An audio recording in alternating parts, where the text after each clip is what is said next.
안녕하세요. 오늘은 유아임용 합격을 위한 기출문제 공부법에 대해 함께 알아보도록 하겠습니다. 기출문제 공부법 영상은요, 총 2편으로 제작해서 올라갈 예정입니다. 그중 첫 번째, 오늘 촬영할 내용은요, 바로 기출 방식 그리고 기출의 내용에 대한 이해가 주제라고 할 수 있어요. 그렇지만 강론에 대한 이제 공부를 앞두고 두 번째 영상을 찍게 될 때는요, 채점의 범위에 대해서 이해하자 라는 제목을 가지고서 영상을 촬영을 해볼 예정이에요. 그래서 크게 주제는 두 가지다 라고 보시면 됩니다. 그중 오늘은 세 가지에 대해서 나누어서 살펴볼게요. 다음에는 출제 범위에 대해서 이해하자 라는 주제라고 말씀을 드렸고요. 오늘은 출제 방식, 내용에 대해서 이해하자 라고 말씀을 드렸기 때문에요. 처음 공부를 시작하시는 분들도 있을 테니까 첫 번째, 기출로 계획하는 똑똑한 시기별 공부법, 그리고 두 번째, 출제 의도를 이해하자라는 것의 진짜 의미를 알아보도록 하고요. 세 번째, 기출문제 공부할 때 이것만 유의하자라는 세 가지 주제로 나누어서 말씀을 드릴게요. 자, 시기별 공부법을 이야기하기에 앞서서 기출문제다라는 것을 우리가 공부를 한다, 분석을 한다 라고 했을 때는요, 크게 두 가지로 나누어 볼 수 있겠습니다. 바로 출제되는 내용, 그리고 출제 문제 유형 방식, 이렇게 나누어 볼 수 있겠는데요. 그러면 공부를 한다, 분석을 한다 라고 말할 때 이 두 가지에 대한 공부, 분석이라고 생각을 해주시면 돼요. 자, 출제 내용이다 이런 것들은요, 우리에게 굉장히 중요한 안정적인 힌트를 줍니다. 공부의 범위라는 것, 사실 넓히기 시작하면 한도 끝도 없죠. 지엽적인 것까지 한도 끝도 없이 나아가다 보면 1년 동안 효율적인 공부를 할 수 없게 됩니다. 그리고 시험장에 갈 때 도대체 뭐가 나올지 모르겠다 라고 불안하다라면 그 불안도는 굉장히 커서 실력 발휘를 하기에 어렵게 되겠죠. 그렇기 때문에요, 기출문제는 우리에게 출제 내용의 범위를 결정해 줍니다. 기출된 내용의 70% 정도, 작게는 60% 정도는 반드시 다시 출제가 된다는 법칙이 있습니다. 이것은 새로운 영역이 그래서 30% 정도까지 이상 나오기는 어렵다라고 보시면 돼요. 그리고 이 30%다라고 하는 것에서는요, 새로운 방식도 일부 포함할 수 있기 때문에요.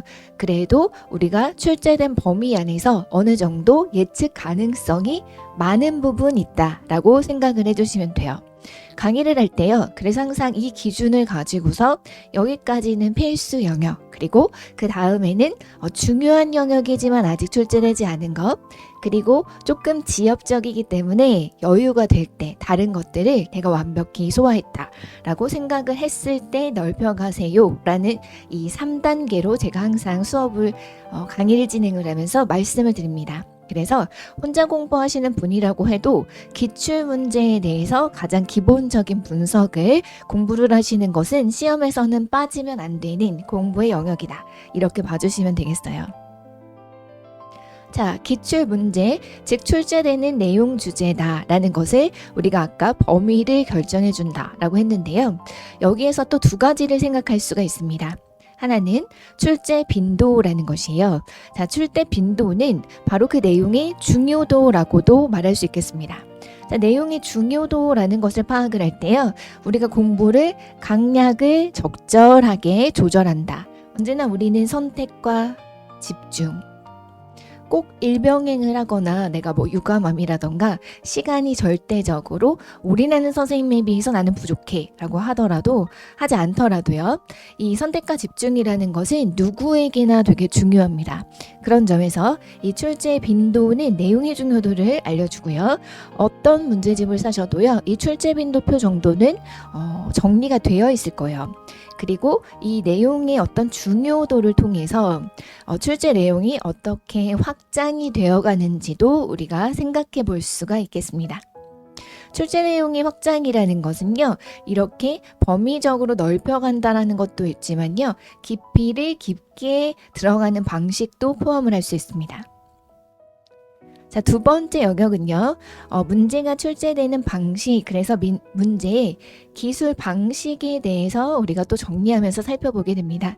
자, 출제 방식이 또 어떻게 변형되는가가 동일한 주제라고 해도 우리가 살펴보게 되는 공부의 영역 중 하나다라고 이야기를 할 수 있겠어요.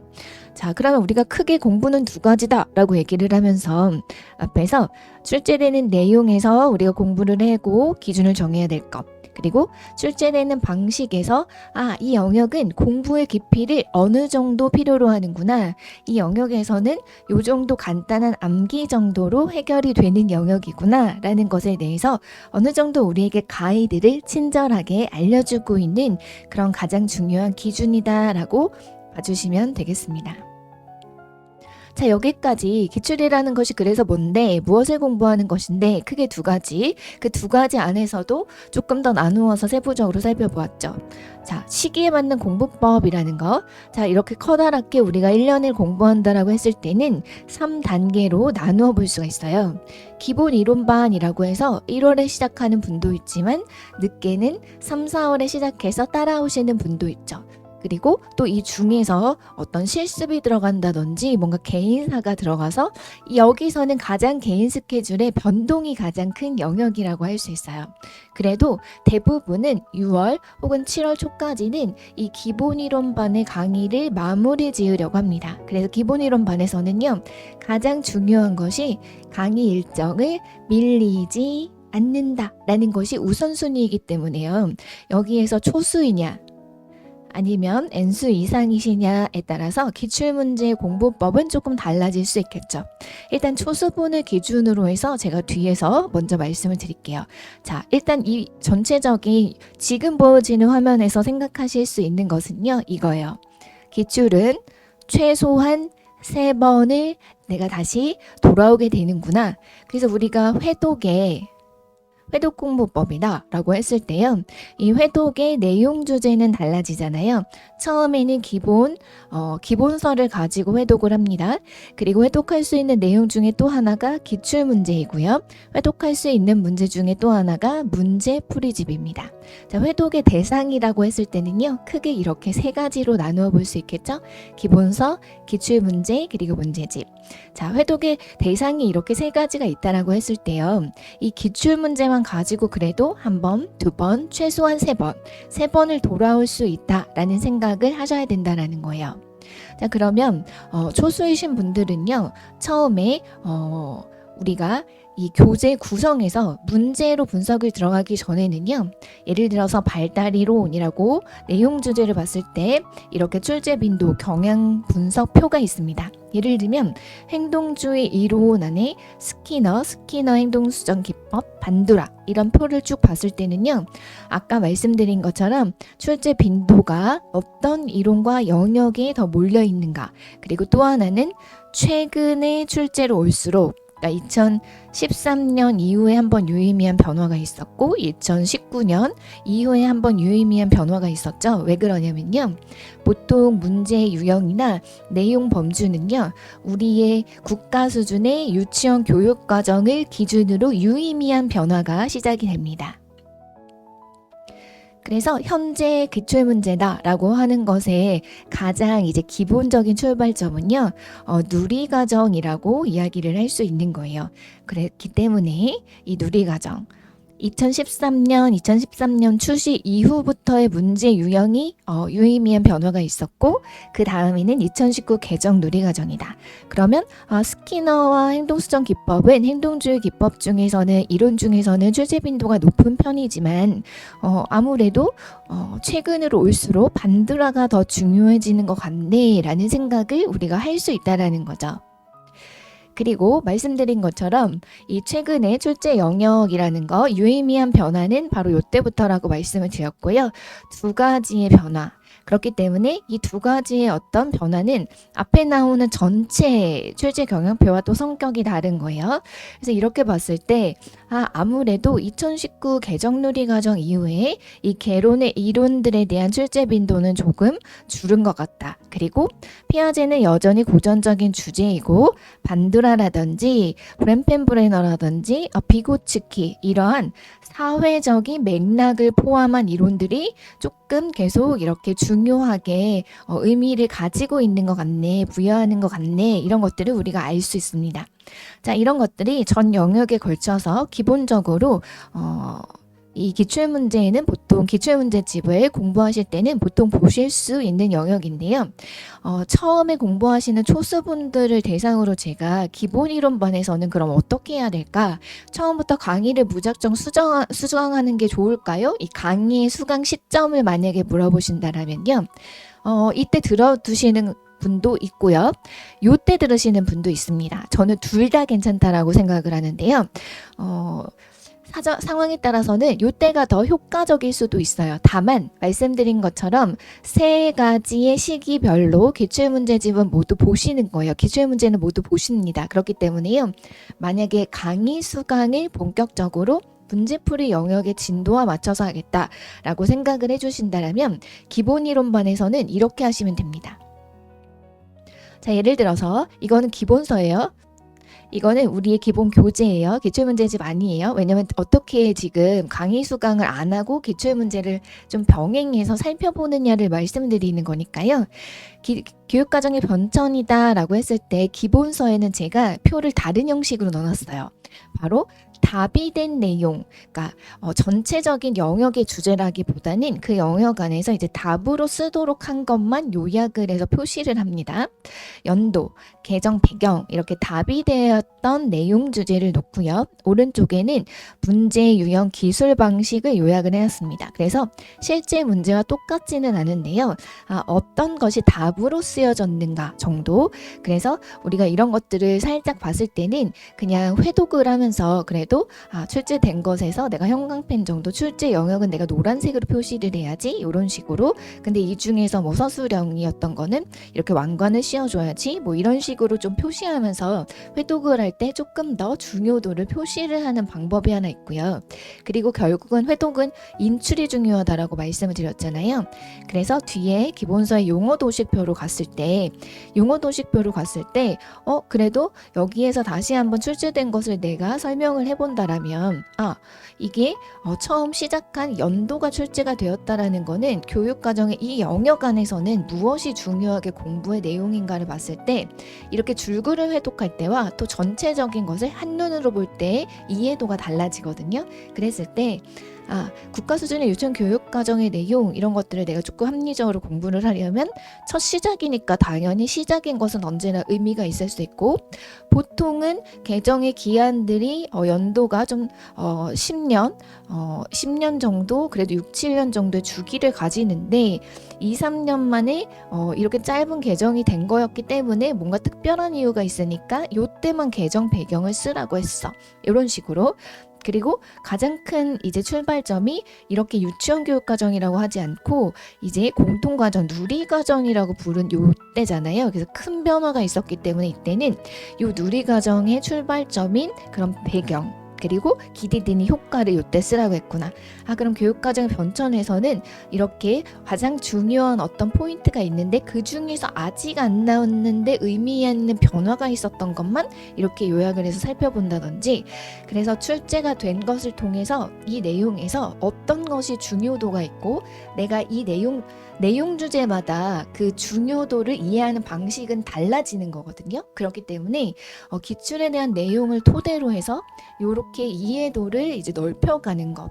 그러면 문제를 출제한다는 것의 기준은 사실 영역별로 중요한 것을 이렇게 내가 출제자의 마음으로 좀 이해를 해보는 거죠. 자, 이렇게 중요도를 좀 파악을 하면서 그래도 더 깊이 있게 그리고 교육과정 영역 같은 경우에는 예를 들어서 내용을 너무 일일이 다 깊이 있게 들어가기에는 우리에게 중요한 공부 범위가 너무 많잖아요. 그래서 이렇게 좀 선택과 집중을 하는데 도움이 될 수 있습니다. 그리고 예를 들어서 관찰법은 늘 나오는 제일 중요한 영역이거든요, 공부에서. 그래서 늘 나오는 제일 중요한 영역에서 관찰자의 오류, 이건 옛날 문제인데, 그리고 최근으로 오면서 연달아 이렇게 계속 출제된 게 관찰의 종류라는 게 전에는 아예 안 나왔었는데 이때부터 갑자기 엄청 나오고 있네, 이런 것들을 살펴볼 수가 있죠. 그래서 서술형으로 나왔다, 논술로 나왔다, 이런 것들을 살펴볼 때는 우리가 이렇게 이것만 가지고는 좀 부족할 때가 있어요. 그랬을 때 아까 맨 앞에서 문제를 일일이 보지 않아도 처음에는 만약에 강의 수강을 안 한다라고 했을 때 문제가 기출된 부분과 그거와 핵심적으로 관련된 지문이 아예 괄호 안에 들어가 있고요. 이 표안에 보시면 답으로 된 건 굵은 글씨로 되어 있습니다. 그래서 이런 것들을 봤을 때 문제에서 물어본 방식은 사실 여기에도 요약이 되어 있잖아요, 기본서에도. 근데 그럴 때 조금 더 이 넓은 범위의 회독을 할 때 내가 조금 더 같은 표현인데 이렇게 물어볼 수도 있구나 라는 것을 이해도를 높이면서 회독을 할 때 일일이 그 기출문제집을 아직은 강의 수강을 안 하기 때문에 다 못 보더라도 이 회독을 할 때 이 표를 같이 펼쳐놓고 그 영역에 대해서 공부할 때 이 표를 같이 펼쳐놓고 객관성을 읽기 쉽다, 주관성이 개입될 수 있다, 이런 표현으로 좀 이렇게 통용되는 바꿔 쓸 수 있는 표현들이 있고, 하지만 강의를 들었을 때는 더 핵심적인 답, 주관성이 개입되면 더 중요한 단어, 객관성, 그러니까 옳은 기준이 항상 중요하다라고 민쌤이 그랬지. 그래서 이렇게 넓은 범위에서는 이 두 가지가 통용될 수 있겠지만 수업을 들었을 때는 그래도 객관성이란 단어를 무조건 포함해서 쓰는 것이 더 좋은 방식, 이런 식으로 이해를 좀 하시면서 다양한 어떤 지문들에서 이렇게도 설명이 될 수 있지만 답을 쓸 땐 이 단어가 더 좋은 거구나, 이런 것들을 우리가 또 지문을 읽을 때 살펴볼 수 있고요. 그리고 여기 보시면 지금 보시면 통제적인 관찰에 대해서 이제 이야기를 하면서 여기에 이런 것을 답으로 쓰도록 했네. 일상생활에서 자연스럽게 발생하는 행동을 간주하기가 어렵다고, 이런 것들을 봤을 때 다시 우리가 전체적인 회독을 했을 때 자연적 관찰이다 하면 자연적 관찰의 특성이, 그래서 자연스러운 상황에서 일어나는 상황을 그대로 관찰하다 보니까 이게 자연스러운 상황에서 나타난 자연스러운 행동이니까 이것이 이 아이의 원래 행동이다라고 일반화할 수 있는 것이 장점이면, 그래서 답으로는 통제적 관찰에선 반대로 이게 단점으로 나온 거야. 그러면 이것이 아주 중요한 어떤 의미였네. 그러면은 시험에서는 반대를 단점으로 쓰게 했으니까 이게 결국은 자연적 관찰에서 중요한 어떤 장점으로 쓰라고 했을 때 이걸 놓치면 안 되겠구나, 이런 식으로 이 표만 가지고 비교해서 보면서 읽을 때 회독을 더 효율적이고 공부에서 굉장히 효과적으로 사용을 하라는 거죠. 이게 예를 들어서 제가 말씀드린 것처럼 단순하게 표시해서 답이 어떤 것을 물어봤었지, 이건 기출이 됐었지, 서술형까지 냈었지, 이런 정도의 표시를 하면서 읽을 수 있는 거는요, 이렇게 그냥 제가 간단히 해놓은 것으로 알 수 있는데요, 회독을 할 때 이 기출문제집에 이 표를 펼쳐두면서 지문을 비교해서 한번 보세요. 그러면 내가 답으로 물어본 거는 반대 유형의 단점이었지만 반대로 이게 똑같이 물어볼 수 있는 아주 중요한 거구나 라고 이해를 하면서 보는 그런 공부의 방법으로 삼으시라는 겁니다. 그래서 다시 앞으로 시기로 돌아가 볼게요. 자, 시기. 여기로 다시 돌아와서요, 지어보겠습니다. 좀 지져보는 것을. 자, 그래서 제가 큰 틀에서 이걸 말씀드릴게요. 초소인분들이요, 왜 이때 강의 수강을 무작정 안 하는 분들이 있냐면, 그때는 들어도 아직은 공부가 완전히 이해되지 않은 거라서 그냥 듣고서 메모를 하는 것 이상의 공부가 조금 되게 어려운 측면이 있을 수 있어요. 그래서 이때 영역별 문제풀이 집에서 나누어서 듣는 게 기출 강의는 강의 수가 많지 않아서요, 가능하거든요. 그래서 저는 그것도 굉장히 좋은 방법인 것 같아요. 대신 제가 말씀드린 것처럼 그 표를 이용해서 회독을 하면서 내용 이해하는데 여기에서 그걸 다져놔야만, 그리고 아까 말씀드린 그것을 하면서 더 중요도, 그리고 빈도, 그리고 확장된 범위, 이런 것들에 대한 이해도는 앞에서 이미 끝내 놓으셔야 돼요. 그래서 앞에서 적어도 그 출제 빈도표라든지 이런 걸 활용해서 회독하거나, 정확하게 어떤 것이 왜 중요해서 요걸 답으로 물어봤는지, 이런 것들에 대한 이해도는 회독을 하면서 같이 가져가십시오. 그리고 문제풀이반에서 이해하는 도는 이제 문제의 유형에 대한 공부와 더 가까워요. 이때 그 기출문제법은 공부는, 그래서 이것은 이제 두 번째 주제로 연결할 거고요. 9월, 10월 모의고사반은 그때 가서 제가 말씀을 드리겠지만, 이때는 현장 감각입니다. 두 번째는 자신감이에요. 제가 유의미한 2013년 이후부터 문제를 쭉 뽑아가지고 답을 모아서 올려드리거든요. 그러면은 매일 이틀에 한 번 혹은 일주일에 2개 정도를 이렇게 연도별로 옛날 것부터 출발해서 최근 것까지 이제 쭉 좁혀오면서 시험일에 다가오게 이렇게 똑같은 시간과 똑같은 상황 안에서 풀어내라고 얘기를 해요. 요때 이렇게 주제별로 공부한 것과 또 느낌이 다르고요. 그리고 옛날 기출문제를 보면은 문제가 상당히 지금보다 난이도가 낮기 때문에 내가 이렇게 그래도 실력이 있었네, 나 충분히 합격했겠는걸, 이런 자신감도 가질 수 있습니다. 그러면서 요때는 시간 감각과 모든 영역이 모여있을 때를 종합적으로 풀어보는 현실 감각을 익히는 과정입니다. 그래서 크게 세 번 돌아오실 거예요. 자, 그럼 두 번째 주제로 넘어가 보도록 할게요.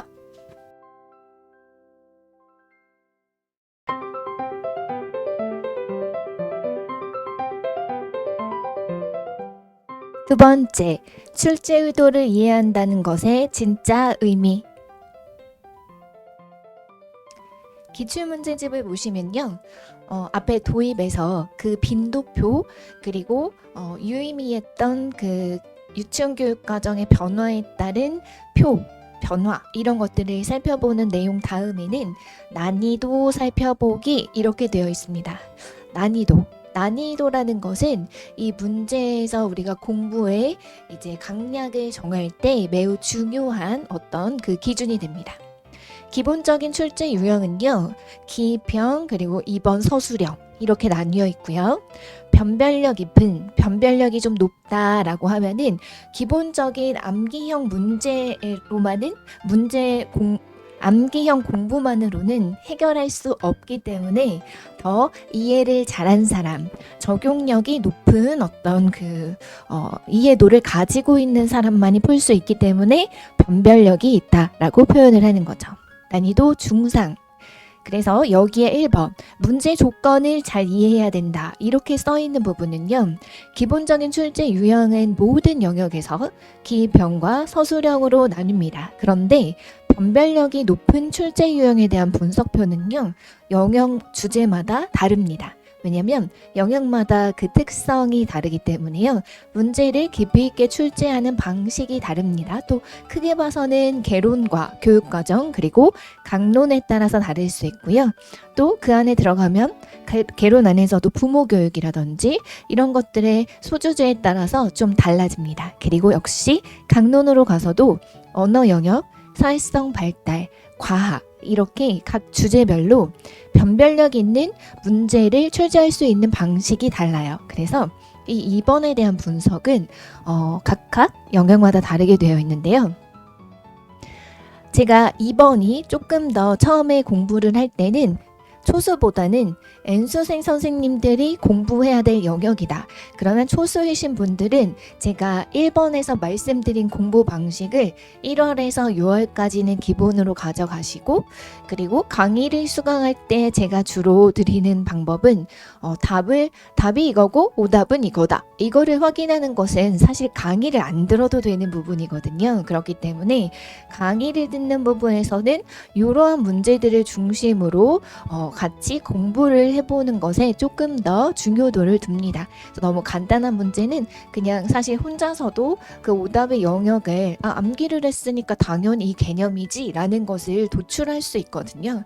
그렇기 때문에 이 N수생 이상 분들은 처음 공부할 때부터 이미 정답과 오답은 다 알고 있어요. 그래서 기출 공부를 할 때 가장 기본적인 공부 중에 하나가 정답과 오답을 살펴보는 것이잖아요.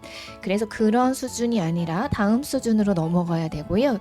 그리고 이러한 문제의 난이도, 즉 문제의 유형에 대해서 공부하는 것은 초수이신 분들은 제가 두 번째 기출문제를 살펴보는 그 시기, 바로 문풀반에 들어가면서 같이 본격적으로 하시면 됩니다. 만약에 시간의 여유가 충분하셔가지고 1월에서 6월에 공부를 하면서 기출 강의를 끝날 때마다 같이 수강을 하셨다라고 하면은 지금은 아직은 이 부분을 완전히 이해하기 조금 어려울 수 있어요. 그렇기 때문에요. 이 부분을 일단 강의를 다시 수강할 게 아니잖아요. 그래서 이 부분에 대해서 제가 설명드리는 것을 일단 어려운 문제라고 표시한 부분에서 메모를 해두시고 그 메모를 통해서 문풀반에서 같이 왔다 갔다 하면서 공부를 하면서 그때 이게 이 말이었구나 라고 터득을 해나가시면 됩니다. 그래서 먼저 수강하시는 것도 메모를 통해서 나중에 확인할 수 있도록 공부를 하시고, 아니면 앞에서는 제가 주제 1에서 말씀드린 내용을 통해서 공부하시고 문풀반 여름 시기부터 이 유형에 대한 공부를 본격적으로 하십시오. 자, 출제자의 의도를 이해해야 돼. 의도를 도대체 어떻게 이해해야 돼? 이런 말씀들을 많이 하세요. 그리고 상담할 때도 그런 이야기들을 하시는 분들이 있습니다. 자, 이것을 이해하기 위해서는요, 가장 먼저 이것을 알아야 됩니다. 쉬운 문제든 어려운 문제든 모든 문제의 난이도와 무관하게 모든 문제에는 바로 그 답안으로 수렴되기 위한 출제자 분께서 설정한 제한선이라는 것이 있습니다. 문제를 내는 장치라고 할 수 있어요. 이 문제를 처음 내보잖아요. 그러면 이 장치에 대한 인식을 스스로 잘 못하기 때문에 푸는 입장에서 다른 방향의 답을 생각할 수 있다라는 것을 나는 이미 답을 정해놓고 냈기 때문에 그 제한선을 설정을 충분히 못하고 그 부분을 고려 못하는 경우가 있습니다. 자, 그런데요, 저도 문제를 이 1년 차에 처음 낼 때는 그런 부분들을 제가 스스로 깨닫게 되었어요. 그러면서 이제 이 제한선이라는 것을 제가 1년 차, 2년 차 때 이제 강사를 하면서 본격적으로 이것에 먼저 눈을 뜨게 됩니다. 자, 그런데 선생님들도 공부를 하실 때 기본적으로 이것에 대한 생각을 하셔야 돼요. 이게 1차원적으로 쉬운 문제다라고 하면 보통 우리가 그 어떤 큰 틀에서 범주, 청킹이라고 하는 그 범주화, 조직화라고 하는 것에서 상단의 제목으로 들어가는 것, 그래서 하위에 미시적인 이런 단어들이 나오기 위해서 위를 묶을 수 있는 이 단어, 이런 것들이 이제 문제를 물어보는데 인출하기 위해서 당연히 기준이 돼요. 이게 가장 1차원적이에요. 그런데 이 기준이 조금만 변형이 되어도, 표현이 조금만 변형이 되어도 이 답안을 도출하는데 심하게 흔들리고, 그리고 심지어 막 화가 나는 분들이 있습니다. 자, 그런데요, 이것은 그래서 제가 이 용어 도식을 공부할 때 이렇게 말씀을 드렸잖아요. 너무 그것을 고정적으로 받아들이지 마시고 내가 큰 범위에서 그리고 작은 범위에서 멀리서도 보고 그리고 이 가까이에서도 들여다보는 그런 공부의 방법을 위해서 나름대로 설정해 놓은 편리성이다 라고 받아들이시고, 문풀반에 가면은 이러한 기준 표현하는 표현들이 조금씩 다양해질 수 있어요. 그래서 약간 융통적으로 그때는 넓혀가기 때문에 처음부터 너무 고정적으로 그것을 받아들이지는 말라라고 말씀을 드리거든요. 왜냐하면 적용력에 있어서 마치 백지 쓰기를 통해서 암기를 했을 때 그 개념을 다양하게 활용을 해서 변형시키는 문제의 약한 것과 되게 비슷해요. 1차원적으로는 이게 문제를 푸는 방식이기 때문에요. 그것만 볼 수 있는 분들은 이 제한선이라는 개념에 대해서 잘 이해를 하지 못하십니다. 자, 그래서 일단 기본적으로 이것을 일단 써놓으세요. 처음부터 이해가 완전히 되지 않더라도요, 언제나 항상 이해가 되는 시기가 옵니다. 제가 완전히 연애 고자던 시절에 소개팅을 한 적이 있었는데요. 그때 어떤 연애 경험이 진짜 많은 분이 나온 거예요. 근데 저한테 했던 말들, 그분이 이런 비유를 하셨어요. 당구를 정말 잘 치는 사람의 자기를 비유하고 저를 이제 당구를 못 치는 사람의 비유를 하면서 어떤 설명을 해줬었거든요. 근데 그거를 제가 2년 후에 깨달았어요. 2년 후에 연애를 많이 해봐서 깨달은 건 아니고 그냥 그 인간에 대해서 이제 알게 되면서 그 말이 무슨 말인지를 다 깨달은 거예요. 그래서 일단은 기록을 해두시고 공부에 있어서도 그것을 깨닫는 시기가 옵니다, 여러분. 그렇기 때문에요. 이것을 일단 꼭 써두세요. 이것을 이해해야 문제를 정말 보는 눈이 생깁니다. 요거를 본격적으로 하는 것을 이제 문풀반인데요. 제가 이 기출에서도 이 문제의 수렴적인 사고를 위한 제한선을 발견하는 눈, 요것을 말씀을 드릴 거예요. N수생을 위한 그 공부법에서 제가 잠깐 말씀을 드리고, 이걸 사실 더 자세히 말씀드리고 싶었는데 말씀 많이 못 드렸어요. 그러니까 원고를 읽는 게 아니다 보니까 이 영상을 제가 다시 봤을 때 이 말을 또 놓쳤네 라고 생각하는 것들이 있어서 그런 것들을 이제 쇼츠로 좀 보완을 할까 합니다. 다시 촬영을 하긴 어렵고. 그래서 이 실수, 이 N수생, 이렇게 우리가 좀 공부 시간이 길어진다 하는 요인이 나의 때를 못 만난 거는 분명히 있어요. 그런 분들은요, 내가 정말 쏟아부었고 정말 열심히 했는데 정말 그 시기가 안 맞았을 뿐인 분들이 있거든요. 그런 분들은 포기하지 않고 나중에 모고만 보고서도 그에 붙거나 아니면 그냥 문풀부터 시작해서도 충분히 붙는 경우가 저는 항상 있다라고 보거든요. 정말 열심히 그것을 정말 잘 이해해서 공부하신 분들은요, 나중에 돌아왔을 때 모고만 보고 붙는 분들도 있어요. 그거는 정말 이 나의 때를 못 만났던 뿐인 그런 분들입니다. 그런데 공부 시기가 길어지는 것 중에 하나는 수렴적인 사고를 하지 않고 모든 것을 다 이 정보로 받아들이는 그런 류의 사고방식을 했을 때 공부가 길어지게 됩니다. 그래서 이것을 내가 파악하는 것이 되게 중요한데요. 그런 분들은 바로 이러한 사고방식에 대해서 철저하게 딱 파고들어서 공부하는 것이 필요해요. 그리고 이때는 약간의 그 나의 전형적인 사고방식, 그러니까 다른 것들을 받아들이기 어려운 사고방식을 조금 내려놓는 게 필요합니다. 왜 그러냐면요. 결국은 다른 사람의 그 생각에 다른 사람의 관점을 받아들이는 작업이 필요해요. 이거는. 근데 제가 봤을 때 공부가 길어졌을 때 용기가 좀 안 나요. 그러니까 두려움이 더 커지고 상처받을 것에 대한 좀 이렇게 나를 보호하는 장치가 많아집니다. 그러다 보니까 뭔가 내가 생각한 그 답안이 아닌 것에 대해서 조금 더 용감하게 적극적으로 그것을 받아들이기보다는 그 문제를 그냥 이 사고방식을 그냥 덮어버리고 지나가는 경우를 봐요. 왜냐면 이게 약간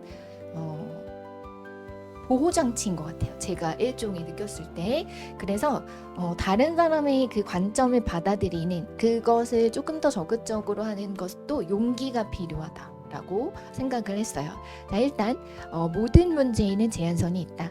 근데 너무 단순한 일차원적인 문제에서는 이거에 대한 고민이 크게 필요하지 않기 때문에 오히려 이것에 대한 인식이 없을 수가 있고, 그 상단에 있는 요 범주로 묶을 수 있는 요 용어로 물어보지 않았을 경우에 무조건 흔들리게 됩니다.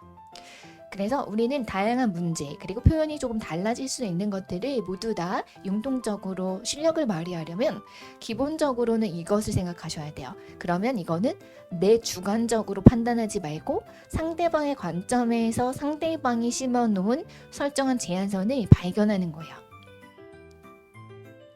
자, 예를 들어서 작년 문제에서 이런 것들이 있었습니다. 자, 크게 나누어서 이것과 언어 이해가 필요해요. 이렇게 두 가지의 범주. 이것은요, 그래도 난이도가 그렇게 간단한 문제가 아닌 이유가요. 단순히 용어 쓰는 문제인데? 이렇게 생각할 수 있어요. 개념을 설명하는 거면 가장 쉬운 수준 중에 하나 아니야? 라고 생각할 수 있는데, 여기에 들어갈 수 있다라고 판단하는 게 1수준의 공부를 한 분과 그거보다 조금 더 제가 말씀드린 그 차원을 나누는 사고, 그러니까 논술에서도 유리하고 어려운 문제를 푸는데도 유리하고 그리고 면접에도 유리하다고 생각한 그 사고방식 있잖아요. 그런 사고방식으로 풀면 이게 제한선이 딱 보입니다. 그 제한선을 봤을 때 언어 이해라는 측면과 이 두 가지로 대응을 할 수 있는 용어가 들어가야 가장 부합한 답이거든요. 근데 미시적으로 용어 중심으로 공부를 하게 되면 철자 대응을 포함해 철자 소리 대응, 이거는 이제 해독이네. 그래서 뭐 포함한다고 할 수도 있는 거지 라고 생각을 하고 해독, 이렇게 이 해독이 당연하게 너무 당연하게 답안으로 포함돼야만 된다고 이제 판단을 내립니다. 근데 그렇게 답안을 확정해 줄 수 있는지는 출제하신 분의 재량일 뿐이에요. 그래서 그렇게만 기대를 하고 문제를 풀 수는 없잖아요. 그래서 이런 것들은 이 제한선이라는 거를 발견하기 위한 그런 사고방식이 필요한 문제예요. 자, 그리고 두 번째는 이것을 이해하는 겁니다. 문제를 푼다라는 것은 무엇이냐? 비단 기출에뿐만이 아니라 문풀반에서도 똑같습니다.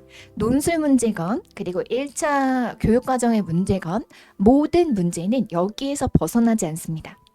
특수 사례를 개념으로 바꾸는 문제 혹은 개념을 특수 사례로 바꾸는 문제입니다. 모든 문제는 여기서 벗어나지 않아요. 그래서 특수한 사례, 교사 간의 대화 혹은 실험 사례, 이와들의 놀이 사례 이런 것들이 특수한 사례예요. 이 특수한 사례를 가지고서 특정 개념을 뽑아내는 문제 혹은 특정 개념을 설명하는 문제 이런 것들은 아까 제가 처음에 들어갈 때 이 수준을 얘기했는데요. 가장 기본적인 출제 유형에 속합니다. 왜냐면 이것은요 단순 암기를 통해서 풀 수 있는 문제입니다. 자, 그런데요 개념을 특수 사례로 바꾸는 문제는요 더 어려운 수준이에요. 그래서 이것을 제가 모의고사에 세보잖아요. 선생님들이 항상 발문 어떻게 쓰는 거예요? 이렇게 예시 어떻게 활동 예시 어떻게 만들어내는 거예요? 이렇게 질문하시는데 사실 정확하게 얘기를 하면요 개념을 정확하게 이해한 사람만 특수 사례를 정확하게 만들어냅니다. 이 사례로 바꾸는 문제, 예시, 발문으로 바꾸는 문제를 개념을 정확히 이해한 사람만 이것을 써낼 수 있어요. 그래서 결국은 개념에 대한 정확한 이해도가 필요하고 그 다음에 그러니까 예를 들어서 이런 거예요. 동작교육의 어떤 발문, 동작교육 중에서 이 동작의 요소에 대한 발문을 예시를 막 10가지를 다 외웠어요. 그 10가지 하면은 동작의 요소가 또 몇 개예요. 그 몇백 개를 외우는 거잖아요. 그렇게까지 외워도 이런 문제에서 틀릴 수 있다라는 거예요. 그래서 예시를 많이 보는 것도 당연히 도움이 되지만 그것 자체가 궁극적으로 답안을 만들어내는 궁극적인 해결책은 아니에요. 도움이 되죠. 도움이 되는데 중요한 것은 개념을 정확하게 이해해서 사례를 만들어내는 원칙을 알아야 되는 겁니다. 자, 그래서 이것이 제가 언제나 봐도 여기까지 당연히 되는데 여기가 되지 않는 선생님들이 꽤 돼요. 그러면 한 50대 50이라고 했을 때요. 암기까지 다 됐는데 2단계로 못 넘어가는 선생님들. 그래서 요거는 변별력이 있는 문제이고 최근에 조금 더 점수 배점을 확장하고 있는 문제입니다. 자, 이런 문제를 한번 보도록 할게요. 이 교과 중심의 통합이 이루어지는 사례다라고 얘기를 했고요. 이 로켓놀이를 할 때 이런 사례가 나옵니다. 그래서 만약에 아까 말씀드린 것처럼 특수 사례를 보고 개념을 쓰는 문제였다라면요. 요거를 가지고 교과 중심의 통합의 유형을 써라. 통합적 접근의 유형을 써라. 이렇게 쓰면 1차원적인 문제이기 때문에요. 요것은 선생님들이 아마 암기를 한 선생님들이 아마 다 맞았을 거예요. 그런데 여기에서 통합에 이루어진 교과 영역을 분석하라는 문제는요. 이것은 개념을 정확히 이해해야만 뽑아낼 수 있습니다. 그 특수한 교과 영역을요. 개념을 정확히 이해해야만 뽑아낼 수 있어요. 그렇기 때문에 이게 암기만 해서 풀 수 있는 것보다 변별력이 높은 문제가 되는 겁니다. 그래서 이렇게 문제의 수준을 이해하는 것이 필요해요. 자, 그래서 세 번째 제가 두 가지에 대한 기본 이해를 말씀드렸어요. 첫째, 모든 문제에는 제한선이 있다. 이것은 출제자의 관점을 이해하는 것이다. 두 번째, 결국 모든 문제는 두 가지 방향성 중 하나이다. 여기까지 이해를 했다라면요. 도대체 뭘 물어보는지 모르겠어요 라는 문제를 만났을 때 세 가지 중에 하나라는 것을 아셔야 됩니다. 첫 번째, 한 영역에서 깊이 있게 출제한다. 두 번째, 영역과 영역을 연결지어 출제한다. 세 번째, 지역적인 내용에서 출제한다. 자, 도대체 뭔지 모르겠어요. 이것을 다른 말로 하면 난이도가 높다. 변별력이 있는 문제이다. 그러니까 모두나 맞출 수 없다. 암기로는 해결될 수 안 통하는 문제. 암기로 통하지 않는 문제. 이렇게 얘기하겠습니다. 자, 그런데 지역적 출제 내용은요. 암기로 통하는 문제예요. 단 지역적인 것까지 모두 암기했을 때. 그러나 이런 문제는요. 자, 보세요. 교육과정평가원이라는 출제 기관과 그리고 교수님들의 입장에서 봤을 때요. 지엽적인 내용에서 출제하는 문제를 그렇게 반기지 않습니다. 그럼에도 불구하고 필요한 이유는 만점을 방지하기 위해서요. 정말 기본 내용을 깊이 있게 정말 훌륭하게 공부하신 선생님들을 저는 봐요. 제 모범 답안보다 더 잘 쓰는 선생님들이 있습니다. 항상. 그래서 진짜 놀라거든요. 그런 분들은 이렇게 어려운 문제를 내도 맞을 수가 있어요. 그렇기 때문에요. 만점을 방지하기 위해서 이것까지는 살펴보지 않았겠지. 이 영역에서. 이러한 것들이 5점으로는 항상 들어가 있습니다. 그런데 제가 강의에서 항상 말씀드린 것처럼 이거는 목적이 아니에요. 공부의 목적이 아니고 중요한 것은 왜 공부의 목적이 아니냐면 이런 문제를 틀렸다라고 해서 시험에서 절대 떨어지지 않습니다. 그것을 믿으셔야 돼요. 그래서 요거는 무시하고 가시는 것이 필요합니다. 그리고 그것도 이 평가원이나 출제기관이나 교수님들이 원하시는 바는 아니에요. 이런 것까지 막 공부를 꼭 하라는 것을 바라는 건 아니에요. 오히려 난이도 있는 문제들은 를 좋아합니다. 왜냐면 이것이 이제 고시이고 서술이라는 것에 너무 단순한 수준을 넘어설 때 사실 교육과정평가원이나 그리고 이렇게 학문의 연구가잖아요. 교수님들은. 그렇기 때문에 더 전문성을 보여줄 수 있는 문제입니다. 자, 그러면 이런 문제에서 학생들은 도대체 뭘 물어보는 거야? 이렇게 생각할 수 있는데 그래도 강사들은 왜 답을 내놓을 수가 있을까요? 라는 것을 생각했을 때 학문의 깊이라는 것을 비교했을 때 그런 전문성으로는 출제하시는 분들과 비할 수 없죠.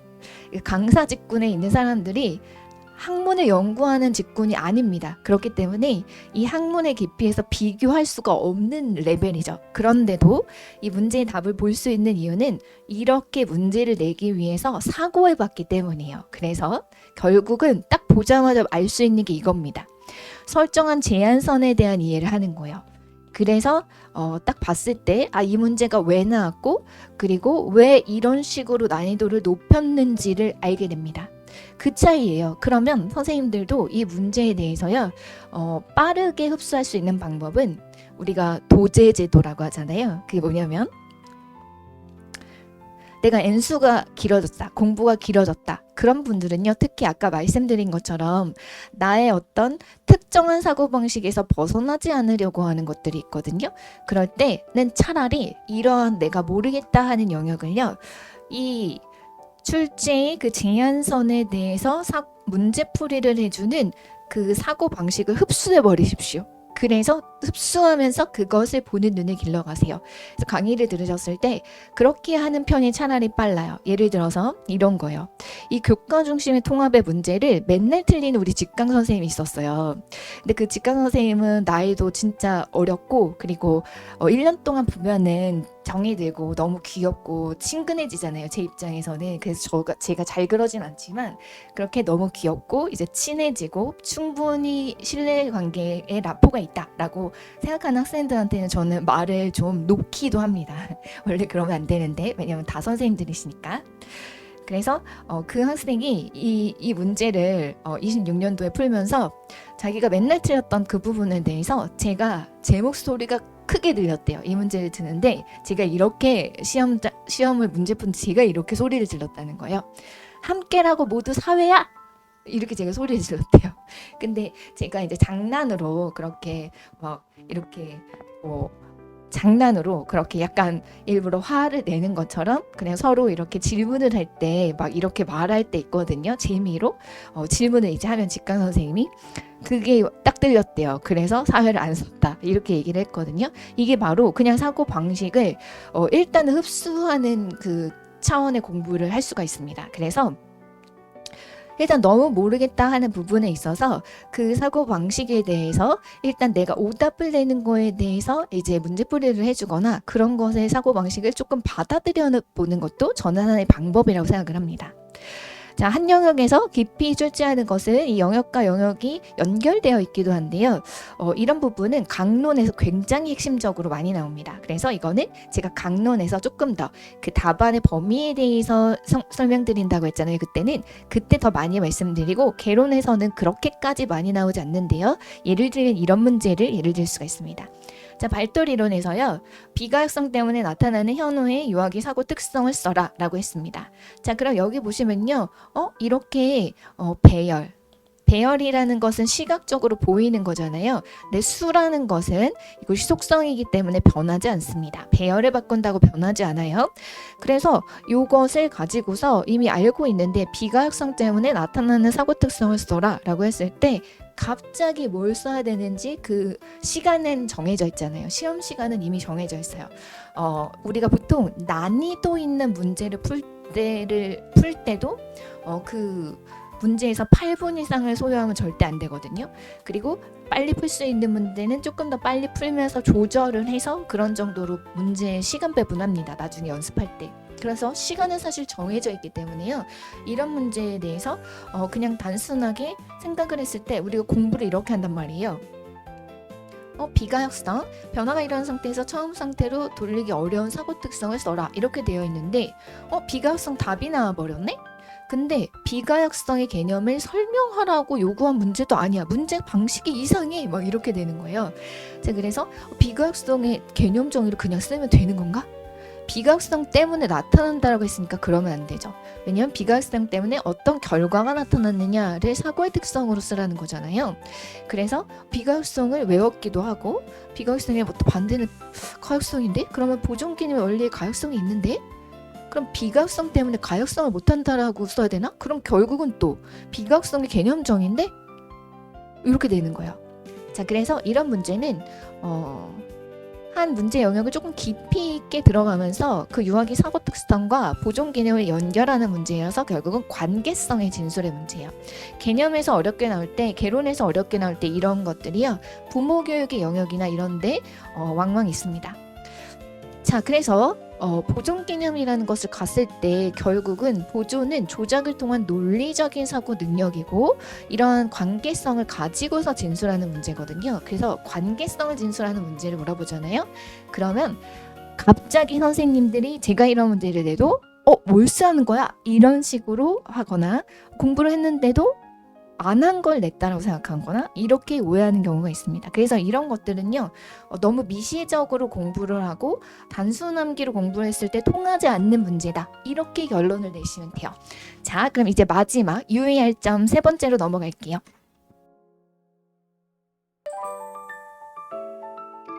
마지막 세 번째, 기출문제 공부 시 이것만 유의하자. 자, 문제집 앞에 기출 경향 분석표를 그렇게 쭉 넣어놓고서 기출표를 분석하면서 올해 나올 문제를 예측하는 것은 생각보다 그렇게 큰 의미가 없다. 이렇게 역설적으로 제가 대문짝만하게 실어 놓았는데요. 중요하지 않다라는 말이 아니라 그렇게까지 의미가 크지 않다라는 그 말 그대로입니다. 자, 어떤 뜻이냐면요. 예를 들어서 우리가 개정 누리 과정을 생각을 했을 때 지금까지 이제 개정된 후로 몇 해가 지났어요. 그런데 아직까지도 평가가 본격적으로 출제가 안 되었거든요. 그래서 제가 작년에는 올해는 무조건 평가가 강조돼서 나온다 라고 말씀을 드리면서 학교모고에서도 논술을 그 개정놀이과정 평가를 다루고 그리고 모의고사 때도 그 평가는 나올 때가 됐다 라고 얘기하면서 평가를 하거나 그런 식으로 말씀을 드립니다. 그런데요 요것은요 공부가 너무 심심하실 때는 생각을 좀 해보셔도 되고 그리고 내가 공부를 전체적으로 해야 되는데 기출에서 중요한 영역들을 전체적으로 해야 되는데 내가 올해 그렇게 못했어. 그래서 마지막 운에 맡기겠다 라고 생각을 하면서 그냥 운에 맡긴다라는 심정으로 해볼 수 있어요. 그래서 사실 이 기출문제표를 보시면요 사상사에서 뭐가 쭉 나오다가 뭐가 안 나왔어. 근데 사상사가 한 2, 3년 안 나오다가 한 2, 3년 안 나왔어. 사상자가 아예. 그럼 올해는 사상사가 나올 거야. 이런 식으로 갑자기 예측을 하거나 몬테소리가 작년에 나왔으니까 올해는 몬테소리가 안 나와. 이렇게 예측을 하거나 하는 것들이 의미가 없다라는 거예요. 왜냐면 우리는 너무 많은 영역들이 이제 그 범위이고요. 그리고 몬테소리가 작년에 나왔다가 올해 더 깊이 있게 나올 수 있는 확률도 물론 있고요. 그리고 새롭게 친사회적 행동이 나왔으니까 올해는 친사회적 행동을 더 깊이 있게 확장하겠지라는 생각을 물론 할 수 있어요. 왜냐면 친사회적 행동이 중요도가 요즘에 이제 큰 영역이라서 출제가 되었으니까 바로 연결해서 또 나올 수 있다. 이 정도는 그냥 앞에서 말씀드린 것처럼 기출의 영역을 확장하는 거. 제가 맨 1번 주제에서 이걸 말씀드렸잖아요. 뭐냐면 출제 문제가 있으면 출제 내용을 확장한다. 그래서 친사회적 행동이 처음 나왔어. 그러면 이게 이제 정말 중요한 내용이었는데 그동안 안 나왔어요. 그러면 최근에 그 중요도를 다시 한번 확인했다라는 내용이니까 바로 이어서 이것이 또 중요하게 나올 가능성을 배제할 수 없는 거죠. 이 확장을. 그러면 사회성 문제가 대문항으로 한 문제가 나온다라고 했을 때 작년에 친사회성이 나왔으니까 올해는 친사회성 아니고 다른 영역이 나오겠지? 이런 식의 예측은 위험하다라는 거예요. 그리고 이 출제 빈도에 따라서 물론 자주 나오는 게 있지만 그렇지만 기본적으로 이제 출제된 영역은 언제든지 다시 출제될 수 있는 가능성이 있죠. 그래서 우리가 공부의 강약을 결정하거나 이제 확장의 범위에서 또 깊이 있게 들어갈 때 이 출제된 영역들을 표를 활용을 해서 이렇게 많이 공부를 하고 충분히 그것이 가이드가 됩니다. 그래 가장 중요한 기준이라고 할 수 있어요. 그렇지만 올해 나오는 문제를 쪽집게처럼 이게 안 나왔으니까 나올 때 됐다. 이런 식으로만 공부를 하는 것은 사실 의미가 없다라고 볼 수 있는 거예요. 제가 앞에서 말씀드린 것처럼. 그래서 물론 평가가 안 나왔는데 올해는 정말 유력하게 나올 때다라고 강조를 하면서 문제를 조금 더 해볼 수 있습니다. 그런 것들은 그냥 저는 기본값이라고 생각을 해요. 기본값. 이게 뭐 엄청나게 특별한 것도 아니고 그냥 기본값. 그런데 평가가 안 나올 수도 있는 거예요. 나오긴 했지만 작년엔 안 나올 수도 있는 거예요. 그렇기 때문에요. 이게 그렇게까지 큰 의미가 없어요. 그렇게 해보는 것은 여러 가지 중에서 한 가지일 뿐이에요. 그래서 우리는 항상 그냥 기본대로 충실하게 그리고 중요한 거, 최근에 중요하게 생각하는 거, 과거부터 중요하게 생각하는 거 이런 것들을 나름대로 강약 조절하면서 선택과 집중을 하는 게 가장 옳은 답입니다. 그래서 어떤 이러한 것들을 통해서 재미를 위해서 해볼 수 있고 그리고 조금 더 신경 쓸까라는 관점에서 들어가는 거지 이것에 운을 맡길 수 있는 그런 행위는 아니다라는 것을 꼭 말씀드리고 싶어요. 자, 그래서 그리고 또 하나 이 두 가지만 더 말씀드릴게요. 하나, 정답과 오답. 이것은요. 기출문제를 공부하는 여러 가지 내용 중에서 가장 기본적인 기초 중에 하나일 뿐이에요. 그런데 이제 N수이신 분들이 보통 기출 공부를 더 이상 안 하게 되는 경우가 있거든요. 근데 제가 봤을 때는 정답과 오답을 아는 것이 내가 기출을 안다라고 생각을 하는 거라면 그러면 공부를 좀 다시 해보는 것이 오히려 실력을 늘리는 데 도움이 되실 거예요. 무작정 너무 다양한 문풀을 푸는 것보다 가장 기본적으로 여기를 돌아가서 아까 말씀드렸던 문제를 보는 눈이라든지 내가 정말 이것이 있는가 이 출제자의 관점에서 생각을 하는가 이거를 생각해 보는 것을 저는 추천을 드리고요. 그리고 처음 공부하시는 분들에게도 정답과 오답을 아는 거는 그냥 앞에서 우리가 어떤 것이 정답으로 나왔고 어떤 것이 그냥 오답으로 나왔다. 근데 오답은 또 다음에 정답이 될 수 있고 이런 식으로 확장을 좀 할 수 있어 내용 범위에서 이렇게 제가 소수인 분들이 강의 듣기 전에도 해볼 수 있는 정도의 그 공부를 말씀드렸잖아요. 이게 전부가 아니라는 것을 꼭 이해하셔야 됩니다. 자, 두 번째, 요것은요, 초수이신 분들이 이제 문풀반 쪽에 가거나 아니면 N수이신 분들이 좀 공부가 길어지는 경우에 이런 오해를 할 수가 있어요. 문제를 꼬았다. 이게 진짜 큰 오해입니다. 예를 들어서 좀 어려운 기출에 대해서 꼬여서 낸 문제네 아니면 제가 조금 난이도가 높은 수준 지역적인 문제를 내는 거는 저는 물론 비율에서 모고에서 저도 2점 정도는 포함을 하지만 이거는 연습에서 그렇게 좋다라고 생각하지 않고 오히려 멘탈 관리 쪽에서 아예 처음 보는 걸 가지고 두 눈이 흔들리는 그 경험의 멘탈 관리 쪽에서 모고에서 한두 개 정도 1, 2점 정도 그러니까 80점 만점에 1, 2점 정도의 배점 이상을 잘 안 넣어요. 그래서 이거는 멘탈 관리 이상의 의미가 없다라고 생각을 해요.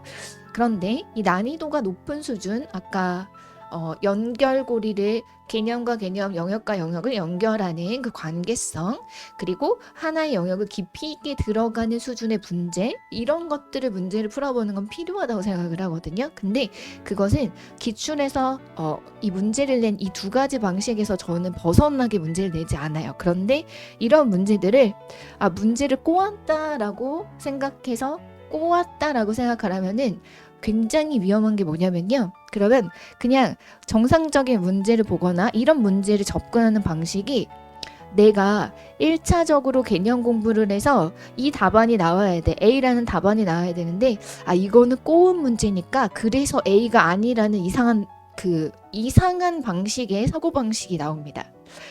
이거는 앞에서 제가 이렇게 심혈을 기울여서 이렇게 쭉 설명드린 그 문제를 내는 전형적인 방법과 전혀 관련이 없는 나만의 되게 특이한 사고가 되는 거예요. 근데 이렇게 문제를 풀기 시작하면은 정말 이상하게 공부를 했음에도 불구하고 이상한 답안을 도출하거나 물어봤을 때 꼬았기 때문에 나도 그렇게 사고했다라는 되게 이제 그런 설명이 나옵니다. 그래서 문제를 꼬았다라는 오해에서 벗어나셔야 돼요. 그래야 문제를 풀 때 수렴하는 사고의 그 방식을 발견하고 노력을 해야 되는데 꼬았으니까 이건 A가 아니라 뭔가 다른 거겠지? 이런 것들은 굉장히 특이한 사고방식이 되는데요. 이런 사고방식에 빠지는 분들을 저는 간혹 봐요. 그래서 초소임씨 분들이 만약에 문풀에서 처음에 이런 실수를 하면요. 다시 제가 이 기출강에서 말씀드린 그 2번 주제로 다시 한번 돌아가서 생각을 하셔야 되고요.